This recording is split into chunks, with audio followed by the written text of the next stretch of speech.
You know, Jalen, I know this can't be an easy Mother's Day for you. And Mama Rose obviously gave you the name because it was a superpower, but I want you to know that you are our superhero. Thank you. And you mean everything to us. Thank you. But it's just a special moment in time that we wanted to be able to honor your mom. Thank you. And I'm really just forever grateful for the acknowledgement of my mother and her legacy. You know, this is the first time in my life that I didn't have my mother and grandmother on Mother's Day. You know what I'm saying? Man, and it's been tough. It's really been tough for me and my family. But I'm gonna be strong though. You know, I got a lot of people that rely on me, a lot of people that love me, a lot of people that believe in me. So I'm gonna represent. And Mom, I'm gonna make you proud. You know, like, we fell in love with basketball together. You know what I'm saying? Like, my father played in the league, and to not know him, she was like, you gonna make it. You gonna get us out the hood.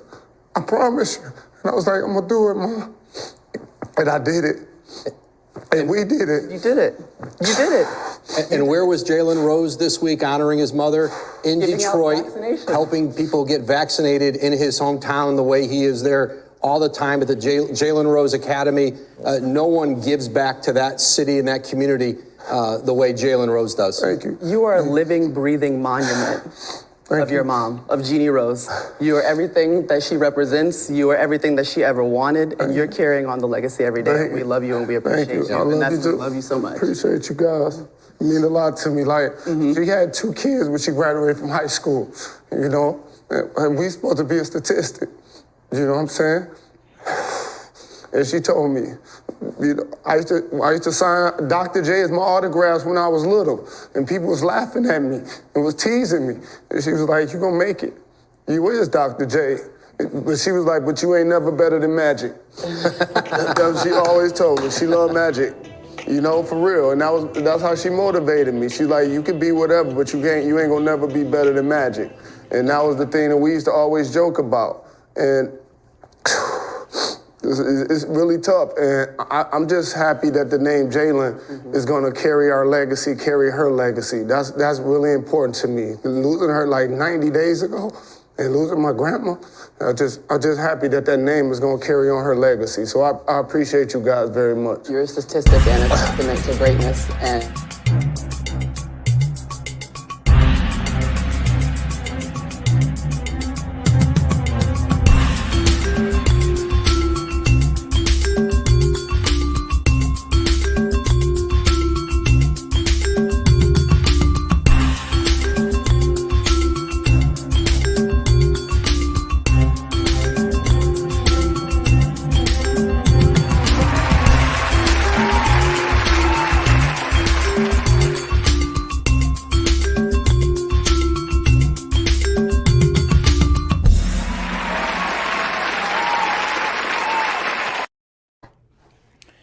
Assalamu alaikum wa rahmatullahi wa barakatuh. Brothers and sisters, I hope that you're having a good day, an excellent day.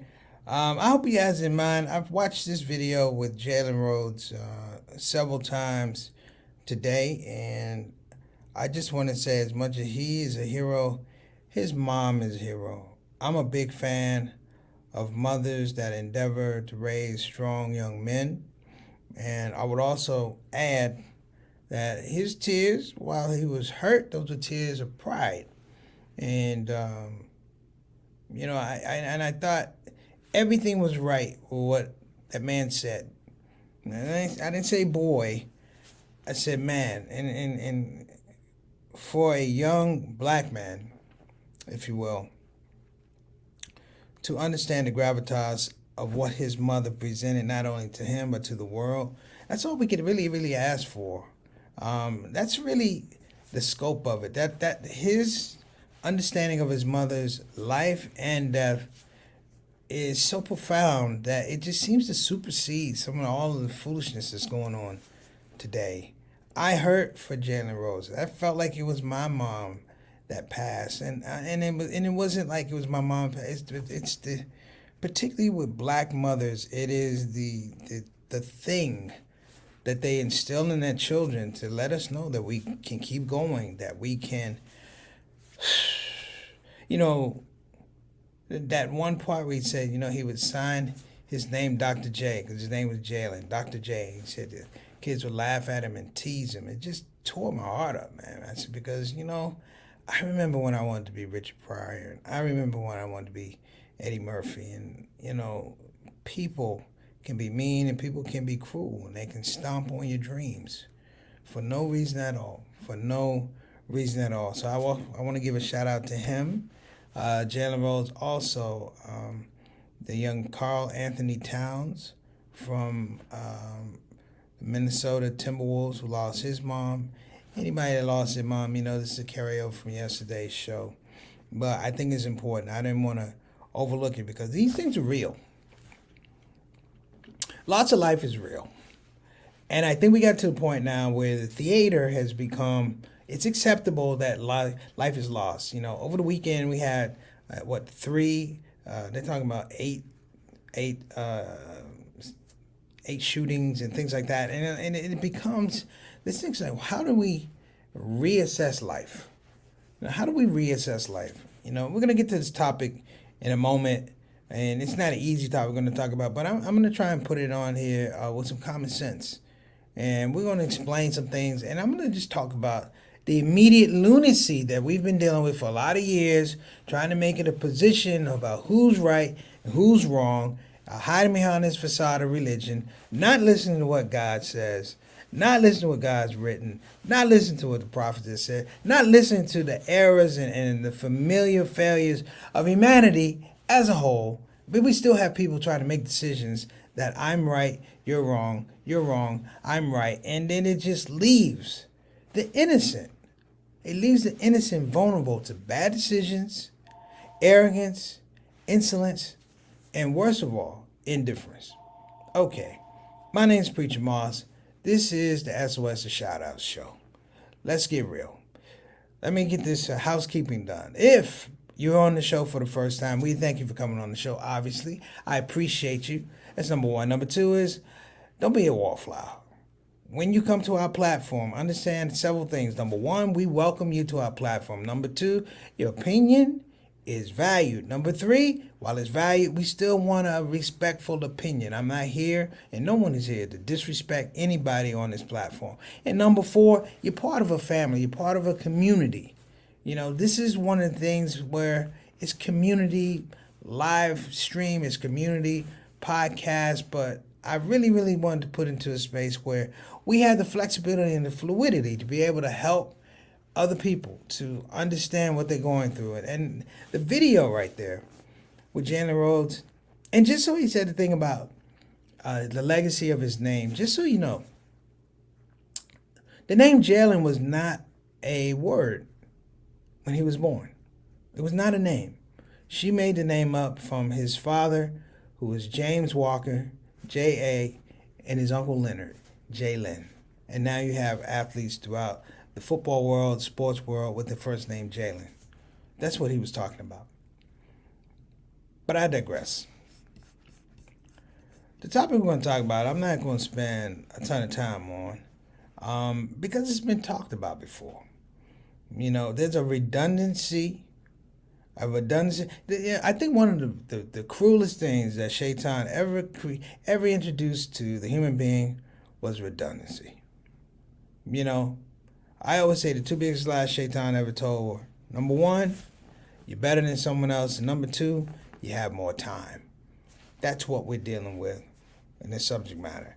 Before we get to that subject matter, let's go to our comment section. We're gonna give a shout out to Sister Reed. She just lost her aunt today. From Allah we come, to Allah we return. You may remember Aunt Carolyn up in Grand Rapids. Sister Reed went to take care of her. A nurse made her, nursed her back to good health, you know, and she returned back to Allah. She returned back to God, and there's nothing easy about it. There's nothing easy about it. You know, the pain of loss is enormous. And the reason why it's enormous is because, number one, it's so final. It's so final. And number two, it challenges you to, in some way, I guess, go against the reality that we're not going to be here the rest of our lives. Like, we're not here forever. So Sister Reed and Brother Derek, I know you headed back to Texas on Wednesday. If anything I can do for you, let me know. If anything we can do as a collective on the ShOUT show, let us know. Your family is our family, and we are your family. All right. What we got next? Altaf Rashid, wa alaikum assalam, rahmatullahi wa barakatuh. My main man, Altaf, our Canadian ambassador for the ShOUT show. We're going to have just a ceremony for Altaf, man. Just coming on the show on the regular. I think we need to have a Canada show and just feature Altaf telling us everything about Canada and the good things, the bad things. Well, not the bad thing. I don't want the bad things. But the good things, the interesting things. Like if we were going to do a trip to Canada, Altaf, where would you send us? If we put a bus together with the people on the ShOUT show and we came to Canada, you as the ambassador, where would we go? Where would you want us to go? What sites would you want us to see? Hey, what people would you want us to meet? Think about that. But until that time, let me reiterate, like I say all the time, brother, we appreciate you coming on the show. You don't have to be here, but you're here. And when I say we appreciate you being on the show, there is something about unrequited professionalism. That people come on the show, they're on time, they're ready to talk. You know, sometimes people are more prepared than I am, to be honest. Let's just call it what it is. And Sister Satana works the back now, and it allows me to be a lot more creative because I can work on content. But it still is the fact that, you know, we put together a heck of a show. We try to put together a heck of a show. At 372 episodes, you know what? We haven't really repeated ourselves. And that's a good thing. So all praise to Allah for that. My brother, my fast partner, my fast partner in crime, my beloved little brother JT, Johnny L. Thomas, man, you know we appreciate you coming on the show. You know, I had a couple brothers say, "You sure your brother ain't Muslim?" I said, "Man, he might have slipped one in on me. I don't know." He might just flip, wham! I was like, "Oh my goodness!" But man, I appreciate you. We need to do a show about you deciding to fast and just tell them what you thought about, and you know, your cultural understanding, your spiritual experience that you went through this 30 days. And I'm pleased as punch. I'm pickled, man. I really appreciate that you undertook, and it wasn't a challenge. And I think that's the thing. You didn't really approach it as a challenge. You approached it as an opportunity, and it was fun to talk with you about life and things while we were fasting. You know, we came up with some really, really interesting concepts about what was going. And I also want to give a shout out for you for putting the Queens on yesterday, Miss Maisie and Miss Yolanda, for the ShOUT show. Mother's Day celebration. Okay, Mother's Day debacle. All right, big brother. Little brother. Thank you so much. Next up, we got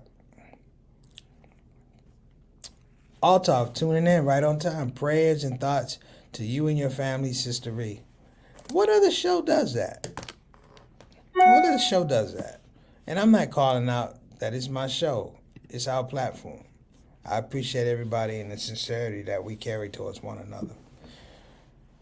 Sister Aika, wa alaikum assalam, rahmatullahi wa barakatuh, all the way from Indonesia, Depok, finishing out. Sister Aika has been knocking them out. Brothers and sisters, let's clap her up. Coming up with food. She sent a picture. It had to be about 50 orders of food she was sending out for iftar. Alhamdulillah, alhamdulillah, alhamdulillah, feeding people. And may you get a blessing for each bite of food those people take. All right. And this is my sister Janet Stuff. This is my West Coast sister from Seattle. Wa alaikum assalam, rahmatullahi wa barakatuh. Sister Tuff sent some really nice messages yesterday. Sister Janice, you know you are a part of the ShOUT show family now. And while we may not get to see you all the time, we expect to see you sometime. I feel like my grandfather, they got to lay eyes on you. Even if it's through the virtual world, we need to lay eyes on you. And I thank you for some of the posts that you've sent to me and the things that you sent to my mother. I'm sure she's going to enjoy that as soon as she gets a chance to go through it. Shout out to Sister Janice Tuff, who is doing amazing work out there in Seattle.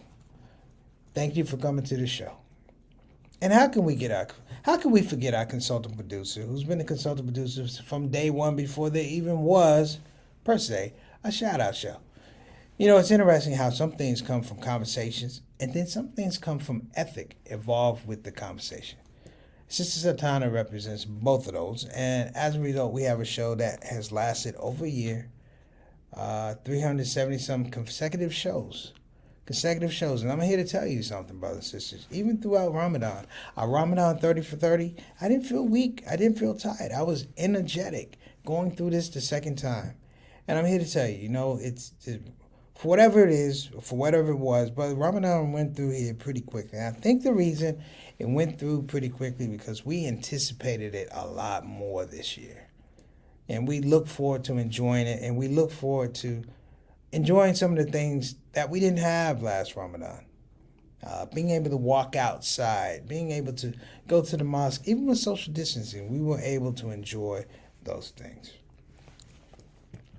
So let's get to our topic. I'm sorry to hear about your aunt's passing, Reed. Okay, thank you, Sister Satana. And, we got our other Canadian connection, my main man, Adam Khan. What's going on, Adam? You know what, Adam? I need you to come on the show one time and say, hey, can't stay. My wife and I got to do something, but I got to get you married, man. You and I are taking a trip down to Trinidad and the Bahamas. I'm getting you a wife, man. You're too good a guy to be out there. You come on the show, but you my man. You know, when you're my man, 50 grand, my brother. But I'm here I got to get you married. Yeah, I'm getting you married. I don't know how, but I'm going to get you married. All right, but aside from that, appreciate you coming on the show, my brother. And you know I have your back, and I know that you have my back. And thank you so much for coming out and showing love and support for the Shout Out Show. Well, let's get ready to rock this one out. All right, Brother Derek. Brother Derek's out there, too. Yes, Canada. What are they? Yes, can't do that. Oh, Salim Abdul Mateen. What's going on, beloved? Wa alaikum assalam wa rahmatullahi wa barakatuh. My main man, Salim. I can't call you Salim Abdul. I call you my main man. My boy I'm calling you Salim with the good hair, boy. You let that thing grow all the way down to you. Back of your kneecap, sir. Much love to you, big brother. You know I'm messing with you. I appreciate you coming on the platform. Anytime that we can have you, you know my house is your house, man. And the next time I'm home, I was home briefly for a situation with my mom, but the next time I get home, you and I are going to hook up, even if I gotta come to Virginia, way out there in Virginia. Let's get together, man. Let's break bread, man. Let's break bread. You and I, we're overdue for a binge chili bowl rendezvous after Juma, so let's get it. All right. Wa alaikum assalamu alaikum wa rahmatullahi wa barakatuh. What's going on, man? My main man, you know, every time Imam Oliver comes on here, I treat him like, I feel like I have to introduce the man. You know, I really appreciate that, because Imam Oliver was pivotal in a lot of stuff we did with Allah Made Me Funny. When people weren't necessarily feeling us, I remember the call. He called, and we was just so overjoyed that we came down, and he developed lasting relationships with myself, with Azim, Azhar, and Azim actually lives in the Raleigh area now, and they have a relationship. And there was a situation. Imam Oliver, let me apologize in advance if I get this wrong, but I think it ties into a lot of what's going on now, that people don't know each other. I'm going to talk about Israel and Palestine in the way that people don't know each other, they don't want to know each other, or they don't want to know the truth. Like for me, whenever a situation comes about, I say, what's God's truth? And if I'm on the right side of it, cool. If I'm on the wrong side of it, cool. At least I know what side I'm on. I have a barometer. We were having dinner with Imam Oliver and his wife. And I remember it was myself, Azim, and Azhar. And we were sitting there, and Imam Oliver was telling us how important the mission was, that we stuck together as a team, that we understood that we were doing important work.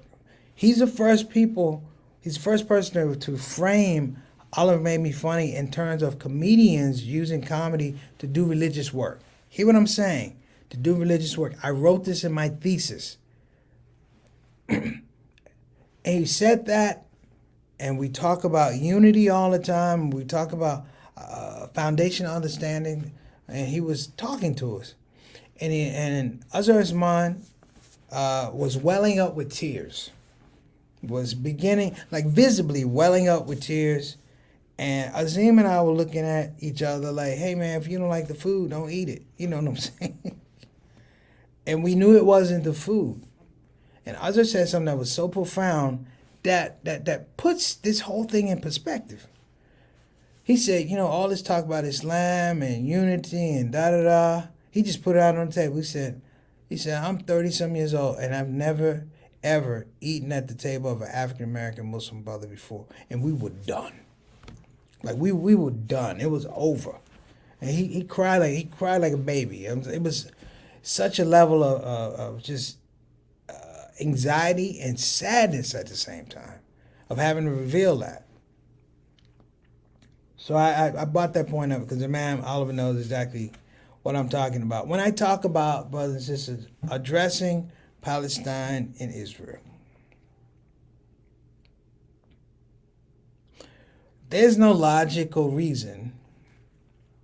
Call it what it is. This is my show. A lot of guys get worried that they're going to get blackballed in Hollywood. You know, all of a sudden you're not going to find work. Well, if I don't find work, then fine. I found the truth. You know, I don't believe that. I believe that's a crock. You have to say what's on your heart. There's no logical, legal, religious impetus for what's happening in Palestine. There isn't. If you are a human being, if you are a person that has sight, sound, logic, and reason, nobody can sell that to you. This, in fact, brothers and sisters, is the big lie before the big lie. Let me say it again. It's the big lie before the big lie. Now, there are a lot of players in this Palestinian and Israeli conflict, if you will. But here's the deal. It's a continuum. This is not new. People want to be right. They don't want resolution. And as people use religion to fight over property, people like me, black folk, have a blank face on have a blank look on my face because you are using religion to fight over property. I come from a tradition where people use religion to treat us like property. And it's to the point, brothers and sisters, that no one wants this thing to end. No one wants it to end. I watched a video of a guy who knew the people. It was an Israeli guy. He knew the Palestinian family, and he had come to take their house. He had come to take their house. Under the various law, he had come to take their house, and they knew him. And they said, how could you do this? You can't take our house. How could you do this? You know us. You know what he said? He said, if I don't take it, someone else will. Where's God in all of this? You know, where's God in all this? Just tell me, where's God in all this? Because if this is the line of thinking, throw away the Torah, throw away the the Quran, throw away the Haragichi, throw it all away. Throw it all away. Here's a hint, brothers and sisters, why this thing doesn't work. Because you don't own land. God owns the land. God created the land. You created excuses to occupy the land, but you don't own the land. Here's a hint. You know why property taxes and property is so expensive? Because probably God in his infinite wisdom, he didn't create more land because it'd probably be more chaos, more carnage, if you will.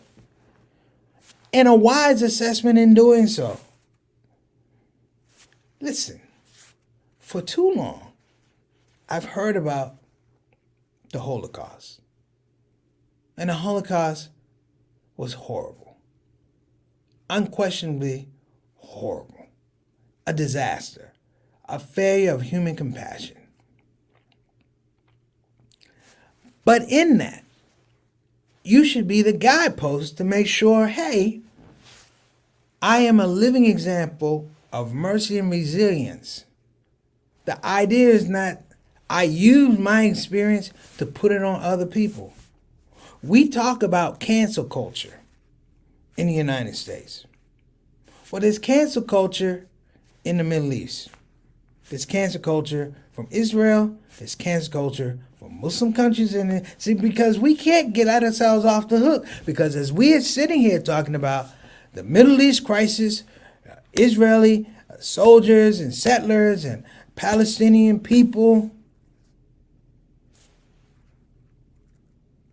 in Afghanistan, somebody blew up a school that killed 80-some plus young schoolgirls. That's not an Israeli. It speaks to the fact that people are sick in the heart. People are sick in the heart. The people that make the policies are almost like the people that are here in the United States. You know, you can go and read laws that made sure black people went to jail. That made sure Latinos, when they came over here, they couldn't have a sustainable wage. That women wouldn't be able to vote for quite a long time, let alone own property. It's the same illness, brothers and sisters, that plays out and creates, in my mind, for a lot of folks, a spiritual mental deficiency that allows you to look at a person, a young boy, a young girl, and somehow rule them as expendable, rule them as necessary. They are expendable, if you will. And so this situation with the latest thing and the back and forth, you know, how is it can continue over and over and over again? Now, some people get mad. Am I sympathetic to? I'm sympathetic to anybody who has to deal with oppression. I'm sad for an ant I might accidentally step on. Why? Because that ant has purpose. That ant may have a family. That ant may be just coming home from work. I don't know. He's going to the ant army. I don't know. But that level comes from the fact that I've been grown this way. You know, a lot of times when brothers come into Islam, they're coming from a war field, a battlefield. And we don't want to fight no more. We don't want to argue no more. We don't want to drug no more. We don't want to chase no more. We don't want to hold no more. We don't want to stick up no more. We don't drink no more. We want peace. And what good is having a religion that doesn't allow for peace, not just for yourself, but for the other people around you? I cry foul on Israel. I cry foul on anyone else who if you're attacking innocent people, I cry foul on you. Foul. With a capital foul. And I will put this out there that, listen, Israel, Palestine, we can probably put a list together where everybody's done something and tick the other one off. Everyone's done something to tick the other one off. But if you take an Israeli baby and you take a Palestinian baby and you sit them beside one another, they're not going to fight. They're not going to fight over property. Maybe blocks, maybe toys. But that's babies.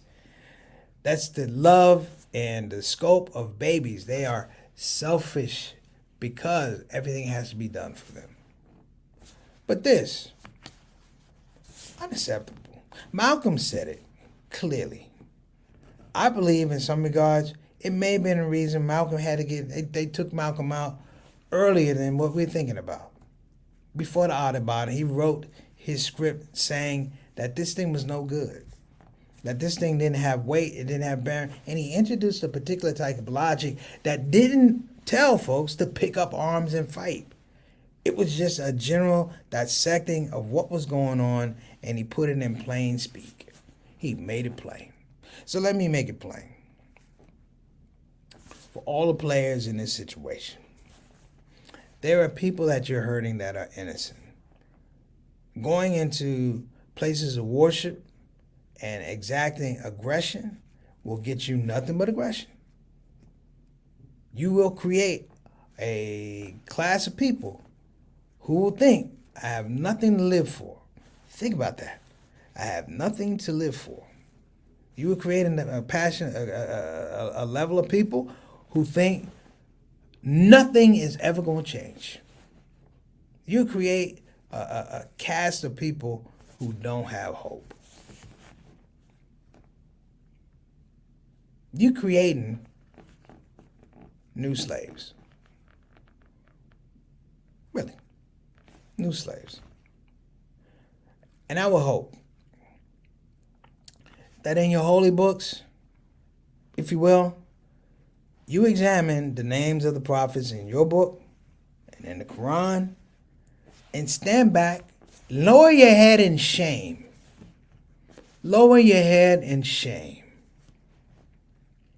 I'm not a scholar.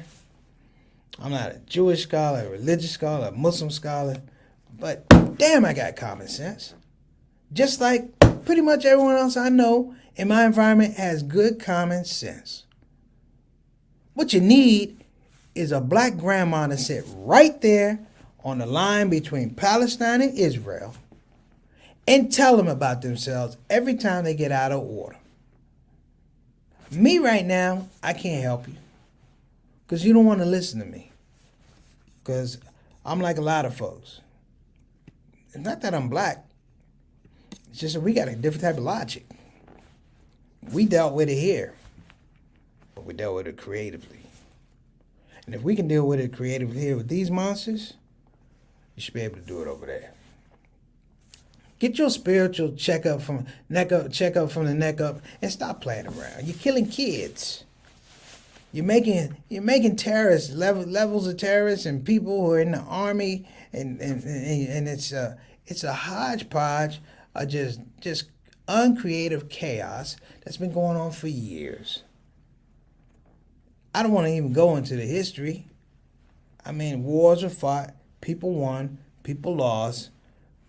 But hear me now. You claim a particular type of religiosity. I heard a guy say, well, you know, there's Jews and then there's Israelis. Really? Is that what you're telling me? Really? That's like saying, you know, there's human beings and then there's people. There's human beings and there's people. You can't separate the two. So, to help everybody out, I'm not going to separate the two. I'm going to call on everybody, the right-minded people. As Imam Warthi Muhammad said, the people who engage in sober thinking to address this situation. All right, brothers and sisters, I am going to go. Let's go to our sponsors. I want to thank everybody for coming on today. We have comments. We can go ahead and get them up after the advertisings. First of all, I'm going to give a shout to BeFinanciallyIndependent.com. Again, that's BeFinanciallyIndependent.com. Talk to Miss Maxine B.K. Esquire. She is the Harriet Tubman of financial freedom, trying to lead people out of the debt of slavery. 1-800-679-3175. Also, I want to give a shout out to Bayan Islamic Graduate School. Is Bayan Islamic Graduate School, where I am graduating from next week. I'll get you the link. I know you're going to preach. You graduated? Yes, it's the second time. What? Okay, so I'm going to let that go. You guys, I'm going to let that one go. But listen, they are offering an opportunity to expand on religious knowledge, and not through innovation. Crafting Islamic knowledge that enhances some of your strong attributes, addresses some of your anxieties, is some of the best education you can have in the world. You know, it's like it wasn't almost like getting a master's. It was like defining a particular type of therapy that was going to work for you in your relationship with Allah subhanahu wa ta'ala, but also how you use it to help the world around you. Case closed. So other than that, we have some, and I want to shout out the 5th and 6th episode of the Universal Title are up on anywhere where you get your podcasts. You go to Spotify, you can go to Apple Podcasts, You get episodes 5 and 6. You don't want to miss 5, and you definitely don't want to miss 6. It's 6 episodes. If you get a chance, just go ahead, just binge them. Just binge them. Enjoy yourself. Get yourself a Snapple, a candy bar, a biscuit. I don't know. Kool-Aid pickle. I don't know. But not the Kool-Aid pickle. But listen. Enjoy yourself. Enjoy yourself. And thank you guys for coming on the show, engaging with me. I appreciate you. Much love to you. Again, Ree, condolences to you and your family. We'll hope to see you soon. See all the condolences come in. So we hope to see you soon. Take care of yourself, everybody. And I mean that. Take care of yourself. And let's protest what we're seeing over in the Middle East. And you know how to protest? Care about somebody. Ask about somebody.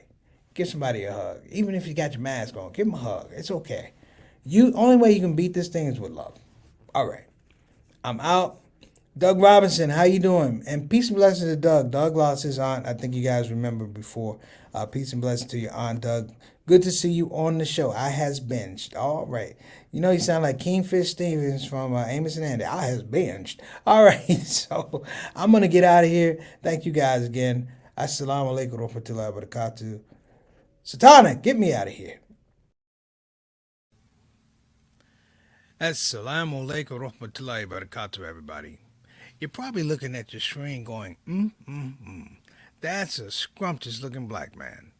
And you're right. My name's Preacher Mars, comedian extraordinaire. Now, brothers and sisters, you're probably saying, what looks better than that black man right there? I'll tell you. The thought of giving the people in need and assisting them when they need it. Sounds good to me. With that, I introduce the Launch Good Ramadan Challenge. Again, that's the Launch Good Ramadan Challenge, which I'll be highlighting on my show, the ShOUT Show, the last 10 days of Ramadan. Now, brothers and sisters, don't miss out. I'm going to tell you why. I am a good-looking black man, yes. I'm a comedian extraordinaire, yes. But the Ramadan Launch Good campaign is a dope project. And I tell you, if you join, you might actually be as dope as me. Now, some of you going, Preacher Moss, I've heard people talk about the Launch Good Ramadan Challenge. What makes your message so different? I'll tell you why. I have a fireplace. Flame on.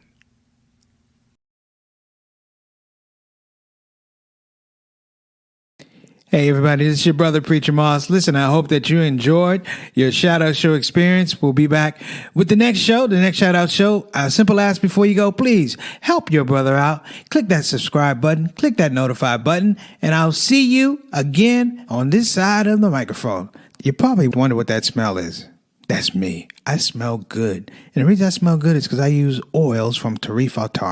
So I'm not saying you can't smell good. I'm not even saying you stink. I'm saying you have the opportunity to smell exquisite. Check out thorny.com for some of the best oils and scents in town.